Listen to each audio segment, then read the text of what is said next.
under impeachment, we should accept the resolution and remove the judge. And I also do not agree to what the Honorable learned speaker said before this, that the Honorable Judge, when he was standing yesterday and he was making his submissions, that he did not speak properly, or he had every right. A person who is coming, who is being questioned, that you have to be removed. Kindly, this right has been given to him and has been considered by the Honorable Supreme Court in constitutional bench judgments, that he has full right. If it is not given, then of course it will be violation, and the entire action would be likely to be struck down, even of this House, if it is passed. So therefore, he has every right, and once he is in the defense, he has the right to say that these are the things which have been ignored or which have not been looked into and which should be seen into. So therefore, and for this purpose, I would refer to the what was said by the committee which was appointed by in the case of Justice J.V. Ramaswamy, Justice Ramaswamy, which in their House committee, that paragraph, what they said at that point of time in their report was, the immunity of judges is not for the protection of a malicious or a corrupt judge, but for public whose interest it is that the judges should be at liberty to exercise their functions with independence and without fear of consequences. However, the standards of ethical and intellectual rectitude expected of judges are directly proportional to the exalted constitutional protection that they deserve to enjoy. The country is entitled to be most exacting in its prescription of the standards of rectitude in judicial conduct. What might be pardonable in the case of an ordinary citizen or officer might in the case of a judge look indeed unpardonable. His morals are not the standards of marketplace, but is the punctilio of a higher court. Sir, in K. Ramaswamy, V. Ramaswamy's versus Union of India, while considering the matter, the Honorable Supreme Court had observed that the judge of the Supreme Court as well as the judge of the High Court is a constitutional functionary. And to maintain the independence of the judiciary and to enable the judge to effectively discharge his duties as a judge and to maintain the rule of law, even in respect of lists against the central government or the state government, the judge is made totally independent of the control and influence of the executive by mandatorily embodying in Article 124 or Article 217 that a judge can only be removed from his office in the manner provided in Clause 4 and 5 of Article 124. Thus, a judge either of a High Court or Supreme Court is independent of the control of the executive while deciding cases between the parties, including the central government and state government, uninfluenced by the state in any manner whatsoever. It is beyond any pale of doubt that there is no master and servant relationship or employer and employee relationship between a judge of the High Court and the President of India, in whom the executive power of the Union is vested under the provisions of Article 53 of the Constitution.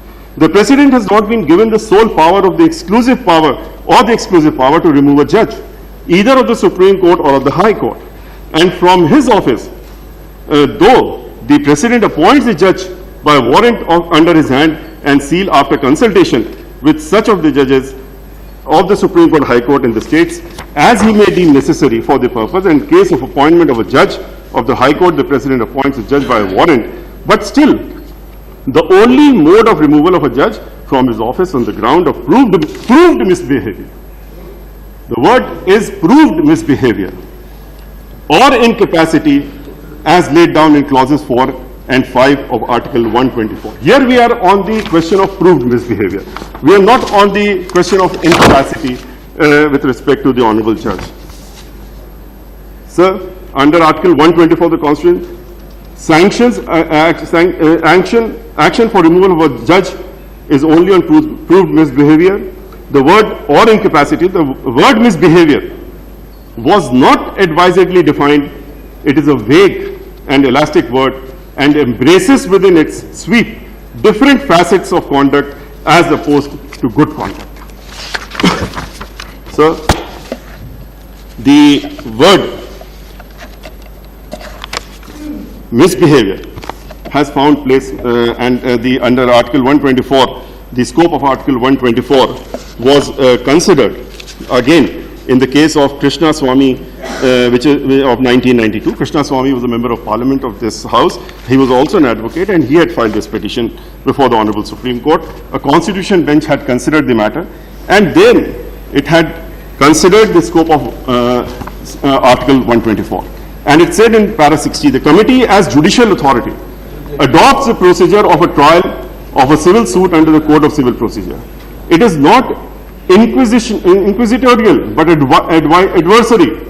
It is adversary to search for the truth or falsity of the charges by taking evidence during the investigation, like a trial of a civil suit. And it should be the duty of the advocate and the learned judge or his counsel to prove, disprove if burden of proof rests on the judge as a fact or by adduction of evidence or the affirmation or negation or disprove of the imputation under investigation. The word investigation is to discover and correct the evidence to prove the charge as a fact or disprove. The Evidence Act defined the words proved and disproved. And when after considering the matters before it, the court either believes the probable and the test of acceptance or non-acceptance by a prudent man placed in the circumstances of a particular case was adopted. The consideration of the evidence is like a criminal case. Honorable Chairman, sir, this is very important. It says, further says, the consideration of the evidence in this proceedings is like a criminal case, as the finding would be guilty or not guilty of misbehavior under section 6 of the Act. The test of proof is proof beyond reasonable doubt.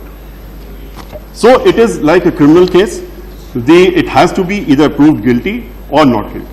And it has to be beyond reasonable doubt. If there is any doubt, then you cannot prove him guilty.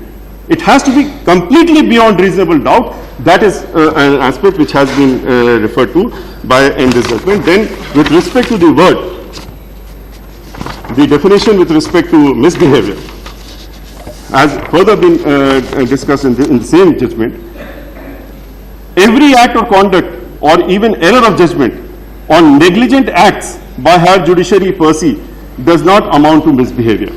Willful abuse of judicial office, willful misconduct in the office, corruption, lack of integrity, or any other offense involving moral turpitude would be misbehavior. Misconduct implies actuation of some degree of mens rea by the doer. Judicial finding of guilt of grave crime is misconduct. Persistent failure to perform the judicial duties of the judge or willful abuse of the office would be misbehavior. Misbehavior would extend to conduct of the judge in or beyond the execution of judicial office. Even administrative actions or omissions do need accompaniment of the mens rea. The holder of the office of the judge of the Supreme Court or the High Court should therefore be above the conduct of ordinary mortals of society. So, now after going through this, we have to find out what is the evidence and what is the charge. The charge over here, which was made reference were two. One is misappropriation of large sums of money which he received in his capacity as receiver appointed by the High Court of Calcutta. Number two charge is making false statements, misrepresented facts with regard to the misappropriation of money before the High Court of Calcutta. Now, question is, what is the finding? Before coming to the finding, a question arises that we have to see proved misbehavior as a judge, or we have to see a proved misbehavior as a lawyer. I was only thinking, if my name would have been cleared, I would have been standing here for the behavior as a lawyer today maybe, or maybe on some other day. But is that the jurisdiction or scope under Article 124? We have to see, because we have to look into what the Honorable Supreme Court says is a misbehavior, or when it is a proven misbehavior in the capacity of a judge. Or you would say that when he was a student, or when he was in a university, or when he was as an advocate, and he did certain acts which you, according to you, were not akin to what the advocate should have performed duties, you will prove him to be guilty and oust him from the judgeship. That is not permissible under this. Now, since the reference was made, he did answer yesterday, and this plea was also taken that as an advocate, whether that would be a ground for ousting. It's not a case of a murder, committing murder which was remain hidden, or some dacoity or some other things which remain hidden earlier and suddenly they have erupted, and he was a lawyer in that court from where the name was recommended. It was known that he's a receiver, and he is functioning as a receiver when he was appointed. Now whether that becomes a ground for his removal as a judge when after having been appointed as a judge. Now for this purpose I would like to refer that so far as the findings of the inquiry report are concerned, because the grounds, the reasons taken by, I'm not going to that, what the defense was taken by.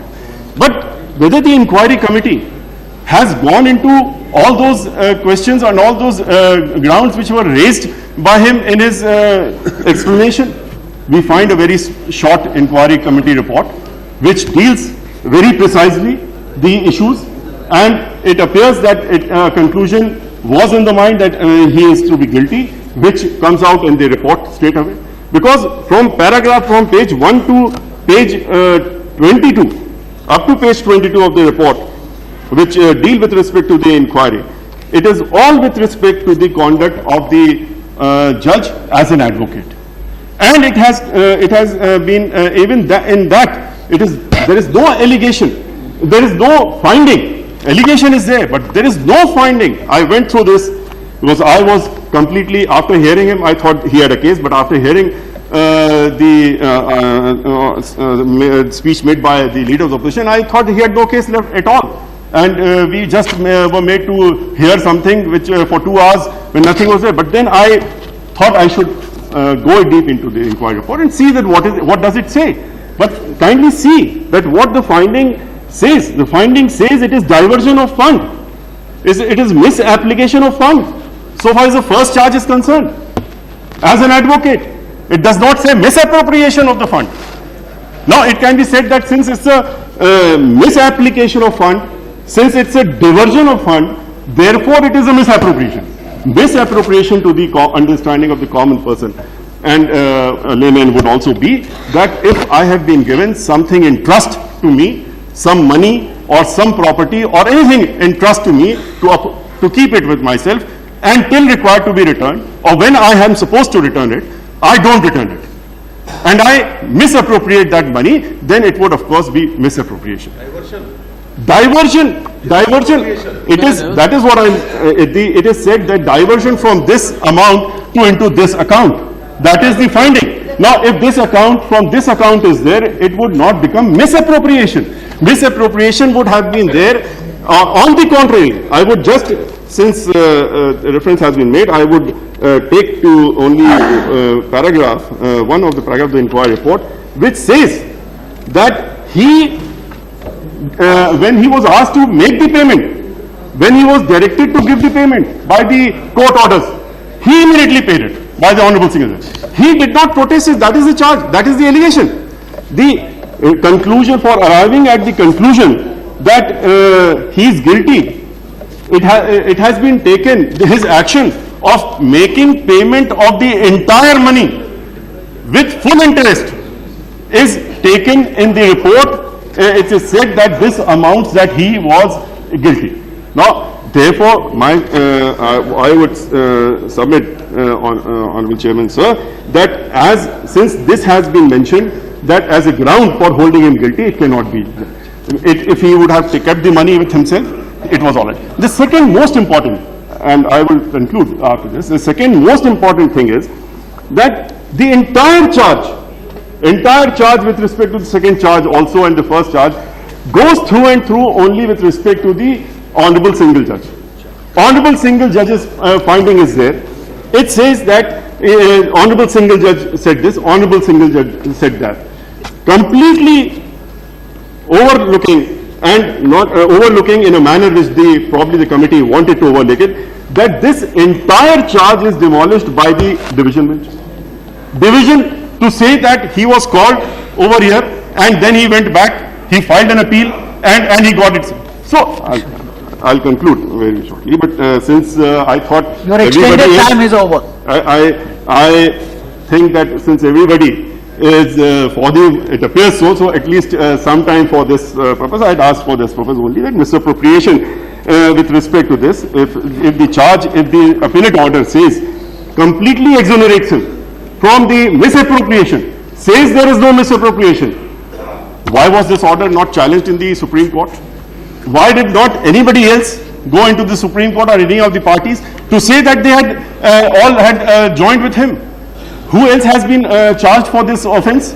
There's no other. A conspiracy cannot be a single-handedly. It has to be, there have to be two minds and two people.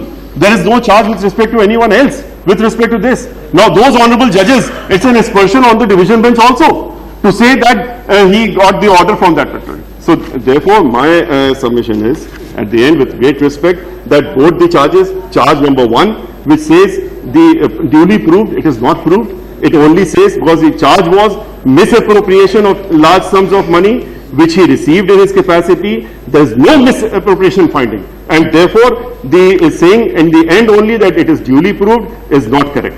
And the inquiry committee's finding on this issue cannot be blindly accepted. Secondly, second one, making false statements. It is said that the statement was made by the mother in the affidavit. It was false. If there is no misappropriation, there is no misbehavior, proven misbehavior, and therefore it cannot. So I would only conclude by saying that I do not agree with the motion which has been proposed, and I feel that this it should be rejected, and that is. And all of us should not only be swayed and waved that no, we have to oust him, for come what may. We should look into, each one has got the material, each one should of us, it's our duty that we should tread very in this field very cautiously. Thank you. And we should apply our mind first. Thank you. Thank you very much. Before I call the next speaker, may I remind the honorable members that the time allotted for this debate is 4 hours, and therefore a certain time discipline.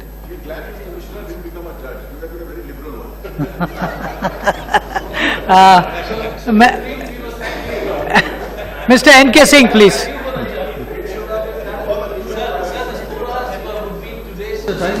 Including yesterday? I think that there was no ambiguity about it. Today's timing is 2 hours and 56 minutes. We'll try to accommodate, but I do request everyone, because we have a process to go through at the end of it. Thank you very much, sir. No, there is a set procedure. Please go ahead. Thank you very much, sir. It is an immense privilege to participate in this very important debate, and one must feel somewhat handicapped considering that one is speaking after two very eminent lawyers have already spoken at great length. My preceding speaker, Mr. Mishra, and of course, yes, 3 very eminent lawyers have already spoken on this, and as the first non-legal luminary, so to say, given with very ordinary discipline, I would beg to submit before this House consideration 8 points for your submission, for your consideration, sir.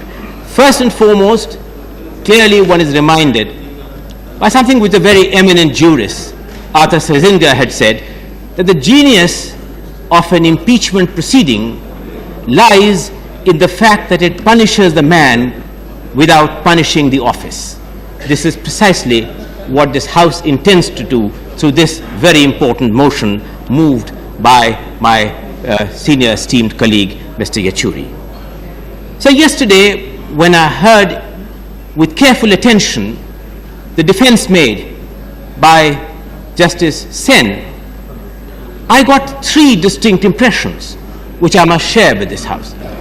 First and foremost, the impression which I got was he sought to create a false hiatus between the sovereignty of Parliament, seeking to bring it with the higher judiciary. He repeatedly quoted what has been happening by the higher judicial functions, as if to say that we would really stand up to the underdog in which he claimed himself to place himself in that position. I do believe, sir, that for the reasons which I'm going to give, that was a false hiatus and a somewhat misleading thing. My third important point, sir, is that in his entire defense, he sought to create straw enemies and straw allegations, which he then sought to destroy. What was that? For instance, sir, if you look at page 74 of his written reply, sir, he mentions about the fact that an order passed. Unfortunately, my explanation that these withdrawals were towards the payment of workers' dues pursuant to the division bench order, etc. Sir, it was nobody's case.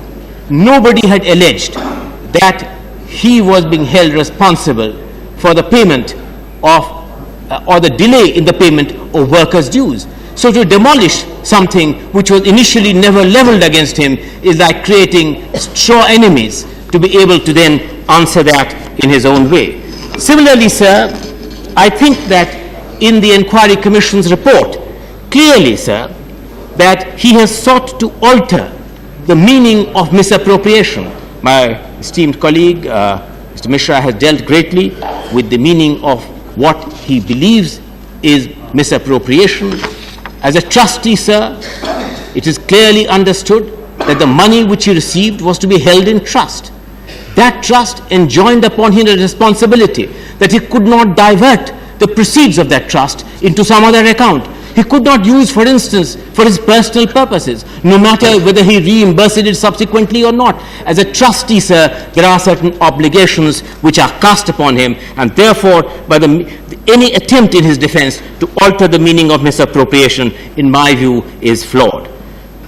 Also, sir, his suggestion in his defense yesterday, and that's my next point, on biases and predilections of successive higher judicial authorities, and by successive inquiries which were held, in my view, did not seem to be borne out, considering that he himself had not cooperated with any of the processes. If you look, sir, at the successive adjournments which he sought, where he failed to appear himself personally, where he really appeared through his attorney in sometimes really giving petitions in the name of his mother, in my view, suggests that the suggestion of bias and predilection looks to be flawed. My next point really, sir, is about the credibility and the integrity of the processes and procedures which were followed before these judicial findings were reached. I do not think, sir, I believe that anything which he has said in his defense casts any doubt on the procedures and credibilities. I agree with you, sir, that a judge is not supposed to know anything about the facts of life until they have been presented to him in evidence, and as has been said by very eminent jurists all over the world, explained to him at least 3 times. Indeed, sir, they were explained to him more than 3 times. Sir, the findings which have been received in this clearly are findings in 2 parts. One, as very rightly pointed out by my esteemed colleague, Mr. Mishra, his conduct as an advocate. As an advocate, he knows better than I do that you are enjoined upon as an advocate to follow the Advocates Act. What did his conduct mean? What he did under the Advocates Act? It comes to the conclusion that his conduct most unbecoming of an advocate. There's a part 2 which then deals with his conduct as a judge. Therefore, sir, in the findings which have been reached in the concluding paragraph, the part 8 of the Inquiry Committee report on the misappropriation, duly proved, this is in 2 parts, in his conduct as an advocate and in his conduct as a judge. I go to my last point, which is about some of the broader issues which this impeachment motion has enabled this House to deliberate for the first time. The area, sir, of stalled judicial reforms. So India is seeking to become a major economic power, is seeking to achieve over 8% rate of growth. Whether we go to John Rawls' theory of justice, which really wants to seek an explanation on that inequalities and certain kinds of economic deprivation can only be tolerated if it benefits all sections of society. And that, we must ask ourselves the important question, whether our present judicial system is adequate to meet India's changing economic realities in terms of improving, and the Prime Minister knows it better than anyone else, improving our climate of investment, on transfer of properties, on mergers, on pricing, and a whole host of things in addressing it in a manner which really would enable this country to go. Managing rapid economic changes, sir, while maintaining the social cohesiveness of a social order with a 9% rate of growth, is our judicial system equipped to do so?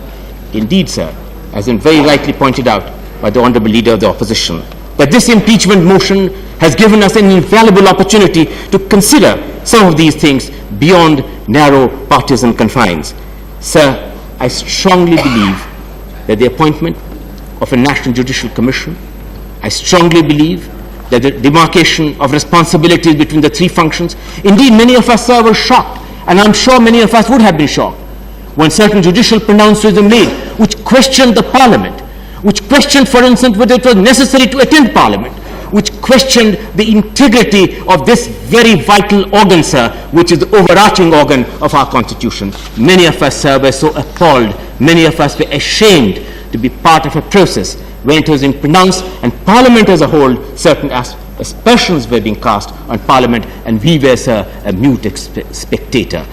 Indeed, sir, if we do not consider this opportunity to the major issues of judicial reform, setting up a judicial commission, a better demarcation of responsibilities, a better examining of whether our present judicial system equips us to deal with rapid economic growth, with issues of poverty and inequality, we will miss, sir, a very important opportunity. I therefore, sir, support this motion. I support it because I do believe that in the end, if we do not maintain justice, justice will not maintain us. This was a very important saying by Francis Bacon in 1615 at the impeachment of the then Attorney General in the House of Commons, and we must be reminded, sir, of this. We must be reminded also that it is how easy it is to judge rightly after one sees what evil comes from judging wrongly. We must, sir, judge rightly. We must exercise the sovereignty of this House. We must not allow this valuable opportunity to slip our way. I support this motion. I support also the opportunity of this motion to bring about a kind of qualitative change in the way in which the demarcation of powers between the three important organs enshrined in our Constitution can be restored, and a measure of dignity and respect for each of these organs which the Constitution defines. Thank you very much, sir. Thank you. I thank you for your precision. Shri Ruchi Siva. Thank you, Mr. Chairman, sir. So I rise to support the motion moved by Mr. Sitaram Yechury. So Francis Bacon once said, "The place of justice is a hallowed place, and therefore not only the bench, but also the foot space and the confines and purpose thereof ought to be preserved without scandal and corruption." Sir, we are proud that we have a long-standing tradition of sustaining an independent judiciary which has safeguarded our democracy and Constitution. Sir, the Indian judiciary, which has got its own tradition, sir, is considered to be one of the pillars of the democracy, and it's duty bound to uphold the moral values and ethics to secure the trust of the people. Sir, the trust in the judiciary by the people of this country and the Constitution is so immense that the day the trust is breached, it is a trust breached through the trust of the people of India and the Constitution. Sir, it is to be understood that however carefully the institutional forms may be constructed, the final analysis mostly depend upon the actual behavior and the accountability of the individuals concerned. Sir, what is accountability? The Oxford Dictionary says that responsible for one's own actions and decisions, and is expected to explain when asked for. So, accountability is an inevitable and indispensable part of democracy. No public functionary or no public institution is an exemption to this accountability, sir. Sir, the judiciary accountability may not be on the same lines of the accountability of the legislature or the accountability of the executive, but they are also not above scrutiny.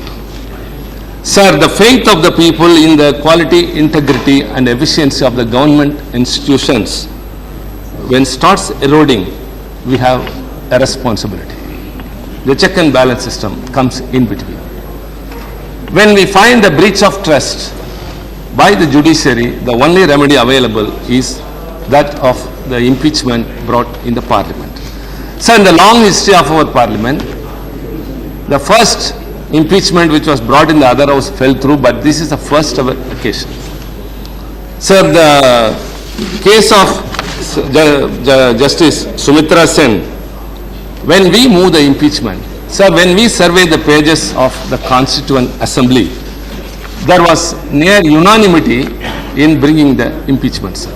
Only one member of the Assembly, Shri R.K. Sidhwa from Central Province, had cautioned on 24th May 1949, while participating in the debate of the Constituent Assembly, that if 2/3 majority of the two houses sitting together want a judge to be removed, it would be quite possible that no judge would be ever dismissed for any act of wrongdoing.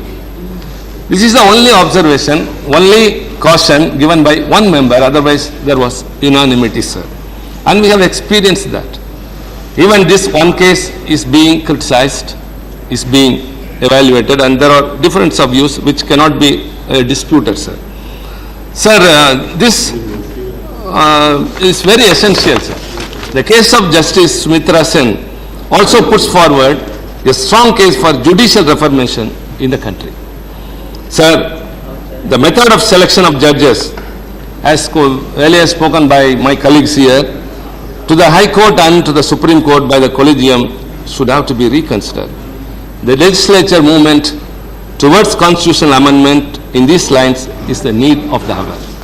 Sir, may I quote Dr. Baba Saheb Ambedkar in the Constituent Assembly regarding this. In fact, the question as to whether the appointment of judges requires the concurrence of the Chief Justice was seriously debated in the Constituent Assembly. Dr. Ambedkar responded to the said suggestion in the following words. With regard to the question of the concurrence of the Chief Justice, it seems to me that those who advocate that proposition seem to rely implicitly both on the impartiality of the Chief Justice and the soundness of his judgment. I personally feel no doubt that the Chief Justice is a very eminent person.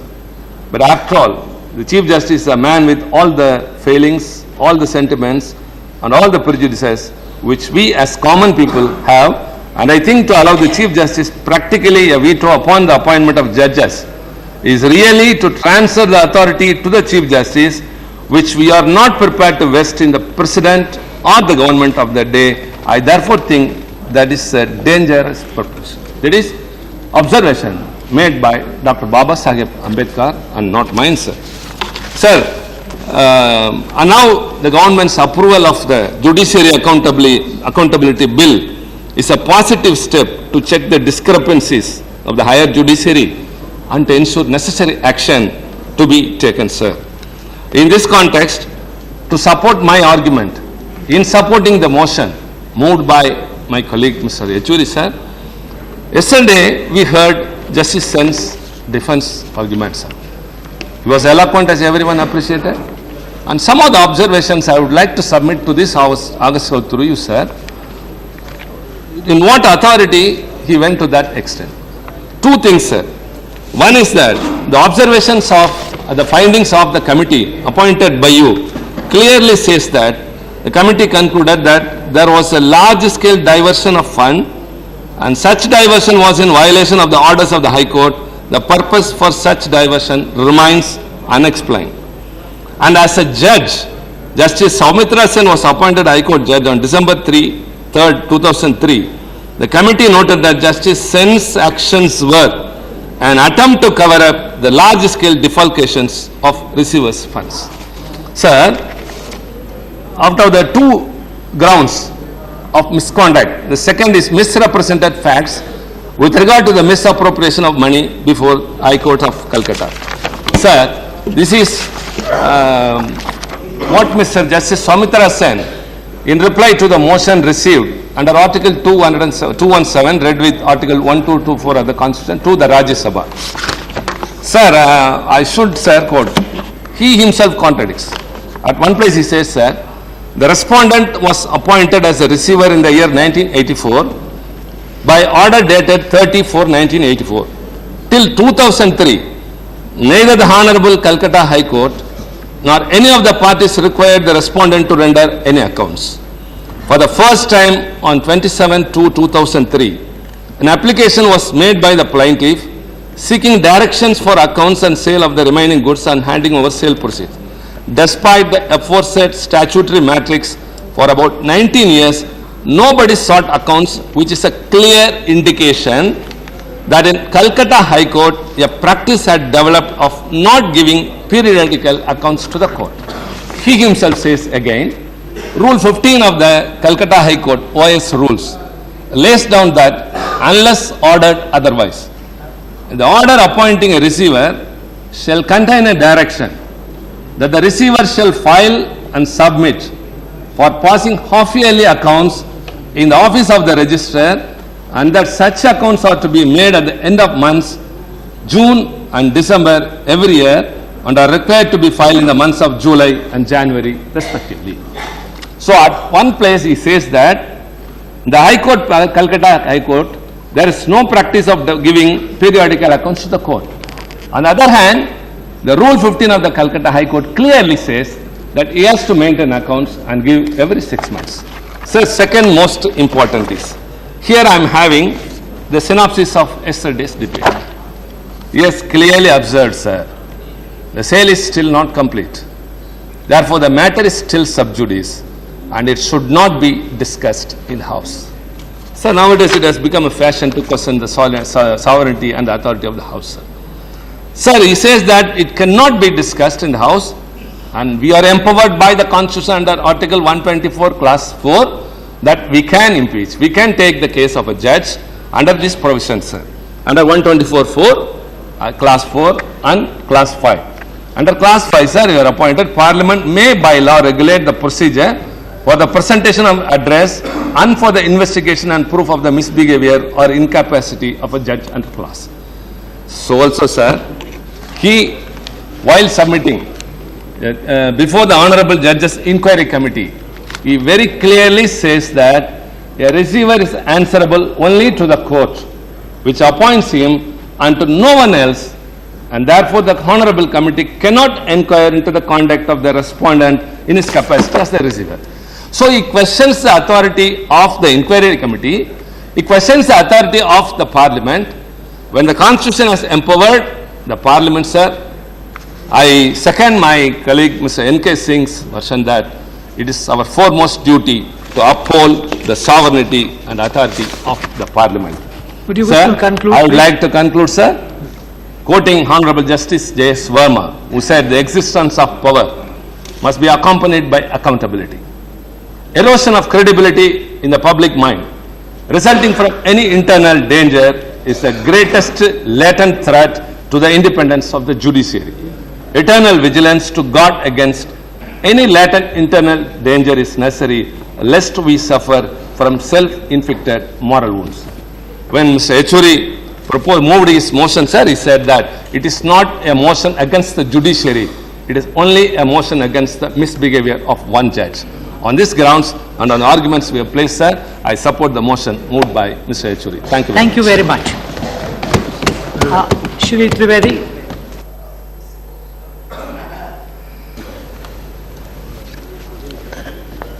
Thank you very much, sir. Mr. Arun Jaitley told us that this is rarest of the rare event. I agree with him. So many legal luminaries giving their best, putting their viewpoint in a scintillating manner with eloquence, and then is the catch word, all that they are doing without charging any fees.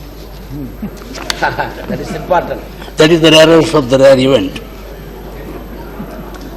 I was hearing with rapt attention to Sitaram Yechury when he referred to the trial of Robert Clive and Warren Hastings, and quoting from the oration of Burke, Edmund Burke.